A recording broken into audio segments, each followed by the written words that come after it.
ফুলকপি আর আলু দিয়ে পনিরের মাখা মাখা তরকারি তৈরি করার জন্য কড়াইতে তেল দিয়ে দিচ্ছি। এখন অল্প চিনি দিয়ে দিচ্ছি যাতে পনিরগুলো টকটক না লাগে। অল্প নুন দিয়ে দিচ্ছি। হয়ে গেছে, এখন নামিয়ে নিচ্ছি। এখন ফুলকপি আর আলু দিয়ে দিচ্ছি। অল্প হলুদ দিয়ে দিচ্ছি, ঢেকে দেবো। ঢাকনাটা সরিয়ে দিচ্ছি। হয়ে গেছে, এখন নামিয়ে নিচ্ছি। তেল দিয়ে দিচ্ছি, শুকনো লঙ্কা দিয়ে দিচ্ছি, কালো জিরে দিয়ে দিচ্ছি, তেজপাতা দিয়ে দিচ্ছি, আদা আর পোস্ত বাটা দিয়ে দিচ্ছি। অল্প জল দিয়ে দিচ্ছি, হলুদ দিয়ে দিচ্ছি, এখন নুন দিয়ে দিচ্ছি। আলু আর ফুলকপি ভাজাগুলো দিয়ে দিচ্ছি। অল্প গরম মশলা দিয়ে দিচ্ছি। কষানো হয়ে গেছে, এখন জল দিয়ে দিচ্ছি। এরপর ঢেকে দেবো।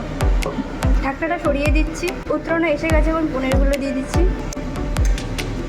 হয়ে গেছে, এখন নামিয়ে নিচ্ছি। ফুলকপি আর আলু দিয়ে পনিরের মাখা মাখা তরকারি তৈরি।